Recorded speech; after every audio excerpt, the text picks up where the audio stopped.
मुझे बड़ा आश्चर्य लगता है जब वो कहते हैं बांग्लादेशी और पाकिस्तानी मुस्लिमों को भी मिलना चाहिए। एक तरफ तो कहते हैं मुसलमानों को डर लगता है और दूसरी तरफ कह रहे हैं उनको भी मिलना चाहिए। Let them say that the Muslims of Pakistan and Bangladesh feels more safe in Modi's India than the Nizam-e-Mustafa of Pakistan and Bangladesh. At least they should say that, then we can consider all.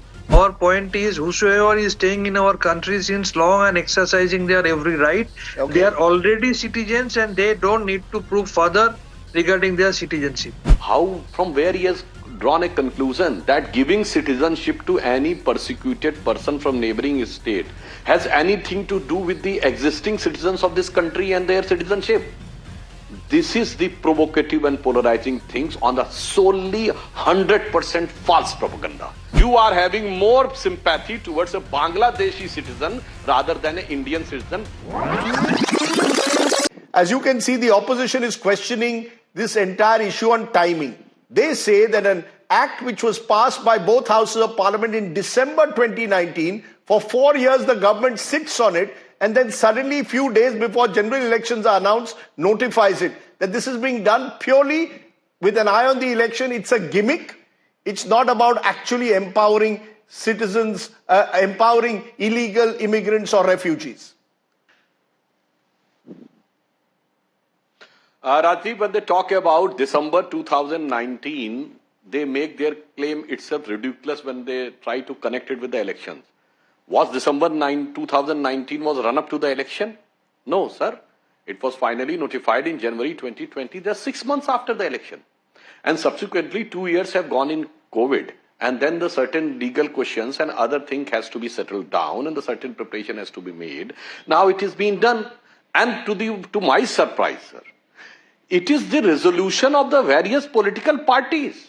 It was a resolution of Tarun Gogoi government in July 2014 urging the Modi government that they should provide citizenship to the, what word? Hindu and Buddhist. And in 2015, Assam Congress Committee passed a resolution in favor that the minorities, and they mentioned the word Hindu, Sikh and Buddhist. I am unable to understand, sir. On 18th of December 2003, Dr. Manmohan Singh, as leader of the opposition, states on the floor of the House, referring to then Home Minister Shri L.K. Advani, that the Sikh and Hindus should be given the citizenship. And not only this, I would like to quote, in 2003, there was a committee set up for the Citizenship Amendment Act. You know who was the head of the committee? Shri Pranab Mukherjee. You know who was the member? Lalu Prasad Yadav, Kapil Sibbal, Janeshwar Mishra. And they have a given recommendation that the minorities of Pakistan and Bangladesh should be given citizenship. And on point number 9 of that committee, they have clearly mentioned and duly signed by all those that the majority community of these countries should not be given. So the problem is, today there is a crisis of credibility about the political leaders. And these leaders create this situation कि अब लोगों के दिमाग में आता है कि नेता कहते कुछ है और करते कुछ है. लेकिन फिर भी सर आपने इतिहास और सो कॉल्ड डबल स्टैंडर्ड्स के बारे में बात की, but I still will repeat this question one more time. The fact is, as you admit, this was passed in Parliament in December. There was COVID in 2020 and 2021, but even COVID should not have stopped the notification, should not have stopped the implementation of CAA. The question is, why now? When you do it just a few days before elections, people will say that this is all linked to trying to somehow or the other make CAA another issue to polarize people. We need to polarize people before the election, claim that we are standing up for Hindu refugees, but why couldn't you do it in 2020? Why did you wait till 2024, sir? Okay. Rajdeep ji, I want to make it very clear, it is not for Hindus, it is for Hindu, Sikh, Buddhist, Parsi and Isai. Now I want my opponent to clearly and unequivocally explain that how does this polarize? I want a clear-cut answer. How does they form the inference that giving citizenship to the persecuted minorities, Hindus, Sikh, Buddhist, Christians and Zoroastrians become polarizing issue? Kindly they should explain. Okay. Shantanu Sen, you should explain that, because your Chief Minister Mamata Banerjee today said she will not implement CAA in Bengal. What's the fear? The fact is, A, it's a central legislation. So you can't say Bengal will not implement it. It's a central legislation. B, according to Sudhanshu Trivedi, the fact is that, are you saying that refugees who, according to Sudhanshu, should be seen as persecuted minorities in neighboring countries should not get citizenship rights? When the UPA was in power, they too were in favor of granting them citizenship rights, and you were part of that government. Rajdeep, Sudhanshu Trivedi ji also knows the fact very well, but he has got no other way than to speak in favor of this. You tell me, in 2019, in the month of December, this bill was bulldozed in Parliament. Then it was supposed to be completed by June 2020. They applied for extension for 9 consecutive times, despite having extension from our President of India.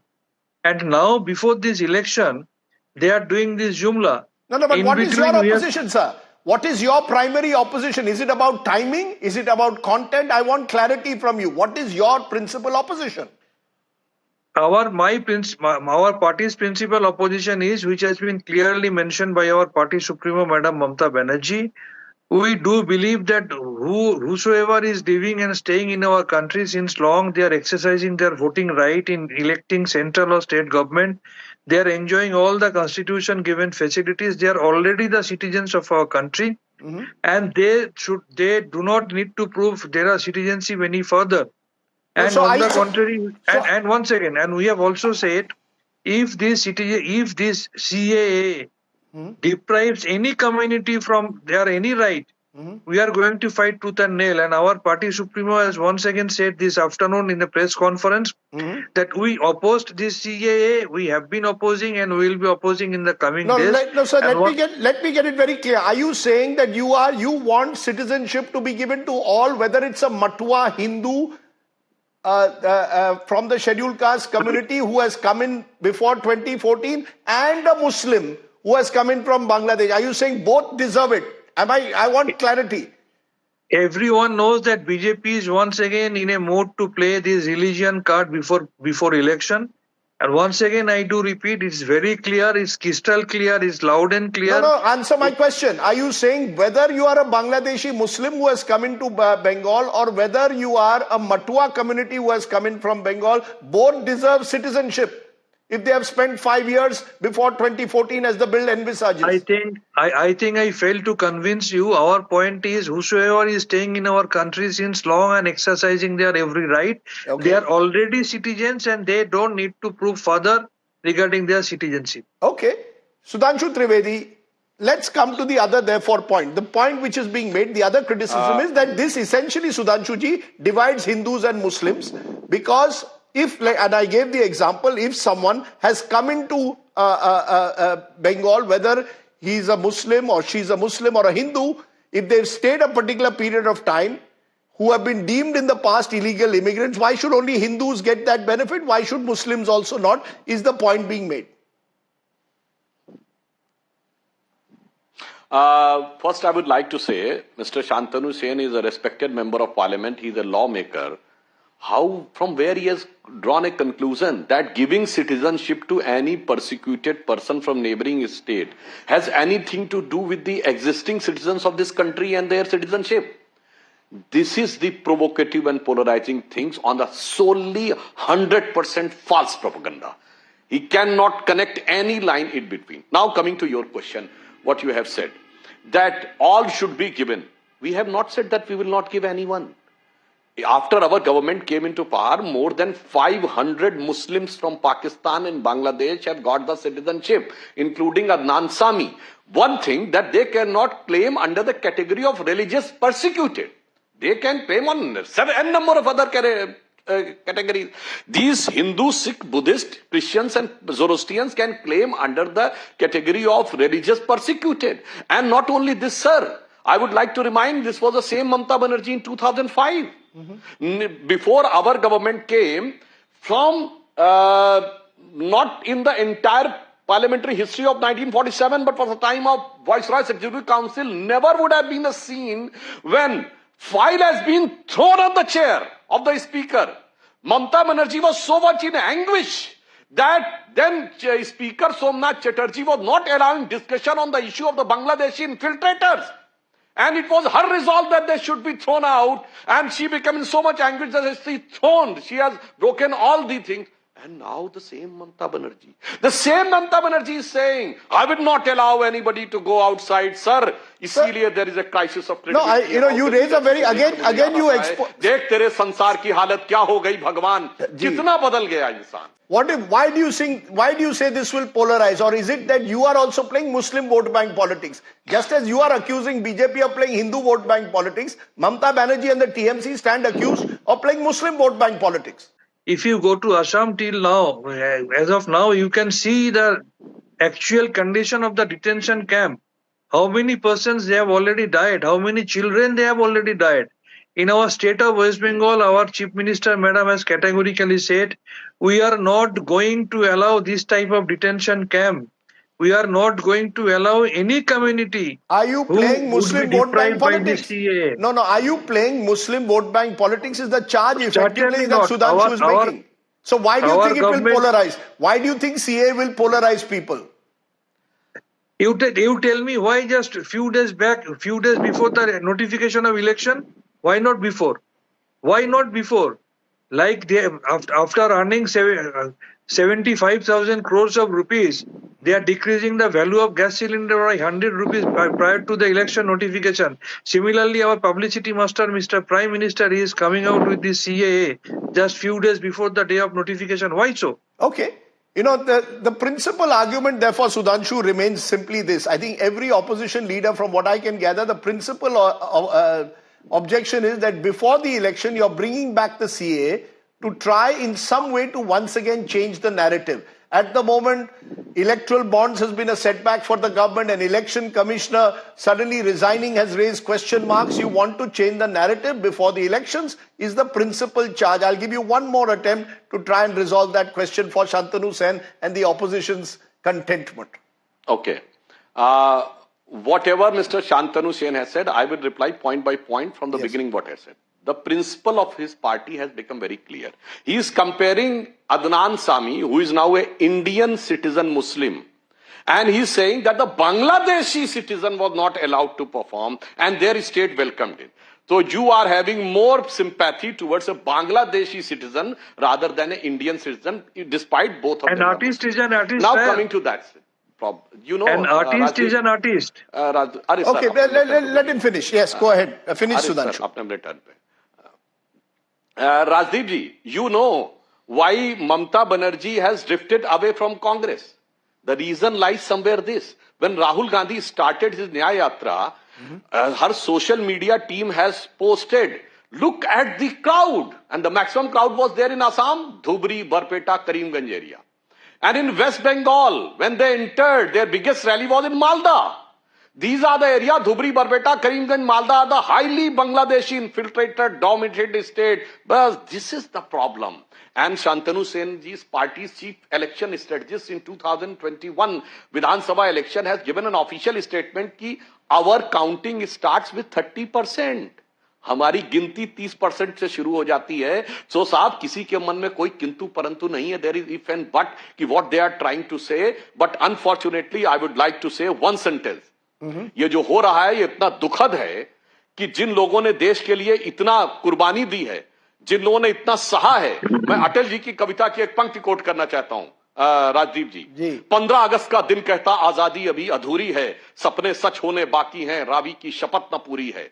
जिनके पैरों पर sir रखकर आजादी भारत में आई, वो अब तक है खाना बदोश, गम की काली आंधी छाई. हिंदू कहने के कारण यदि तुमको लाज है आती, तो सीमा के उस पार चलो सभ्यता जहां कुचली जाती. इसलिए स्वतंत्रता को सार्थक करने कमर कसे अभियान करें, जो पाया उसमें खो न जाएं, जो खोया उसका ध्यान करें. तो जो खोया है हम उसका भी ध्यान कर रहे हैं. बट अनफॉर्चुनेटली आप लोगों को तो खोया पाया के बीच में केवल वोट का खोया पाया करना है, और भाजपा से नहीं आपस में भी एक दूसरे से हिसाब करना है. Do you believe that a Bangladeshi Hindu therefore has greater citizenship rights if he comes in through the border before 2014 and a Bangladeshi Muslim, both of whom may have been deemed illegal immigrants up to now, does not have the same rights? Am I clear? That a Bangladeshi Hindu, as far as you are concerned, has different rights to a Bangladeshi Muslim. Correct? Sudhanshu ji, correct? Now can I answer? Yes. Rajdeep, just one question. Does Bangladeshi and Pakistani Hindus are having equal right as Muslims there? Say yes or no. Because that is a declared Islamic state. Kindly say yes or no. I am asking you, you're therefore saying a Bangladeshi Hindu who you say, even if he's an economic refugee as a Bangladeshi Muslim, you're saying that there's a distinction, they are persecuted, it's an Islamic state, and therefore they deserve those benefits. Shantanu Hussain, to you, the same question. Do you believe a Bangladeshi Hindu who comes in as an economic refugee should be treated differently to a Bangladeshi Muslim who also may come in as an economic refugee? Rajdeep ji. I have got 2 points. Number one, in our state of West Bengal, our government works for each and every caste, creed and religion. Number two, in reply to Sudhanshu Trivedi ji, our Indian constitution speaks about dovetailing of religion. It never says that India is a Hindu Rashtra. So you cannot compare the Islamic State along with India, because in India, each and every religion has got the equal right to stay here peacefully, which is being disturbed by your BJP regime. 30 seconds, Sudhanshu, you're raising your hand. Go ahead. Just one sentence.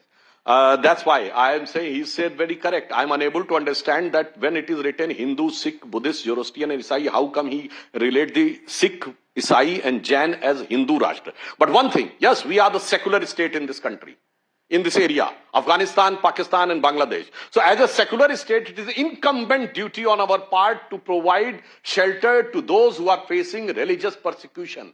We are not saying that we will not give citizenship to others, but they cannot claim under the category of religious persecution. And but if that there is inherently discriminatory. Sir, that is inherently discriminatory. Hindus, and now they have become with due regard, sir, that is inherently discriminatory. persecution nazar nahi aata hai, जब आपने exclude एक community, चश्मा बदलने की जरूरत है. जब आप एक community को exclude करते हैं and you use all the other communities, it will be seen as inherently discriminatory. You believe that's not the case. You believe that this is religious persecution. Rajdeep ji, yes. बहुत अच्छा सवाल है. Yes. Very good question. Very good question. Yes, I want to reply. Yes. मुझे बड़ा आश्चर्य लगता है जब वो कहते हैं बांग्लादेशी और पाकिस्तानी मुस्लिमों को भी मिलना चाहिए. एक तरफ तो कहते हैं मुसलमानों को डर लगता है और दूसरी तरफ कह रहे हैं उनको भी मिलना चाहिए. Let them say that the Muslims of Pakistan and Bangladesh feels more safe in Modi's India than the Nizam-e Mustafa of Pakistan and Bangladesh. At least they should say that, then we can consider also.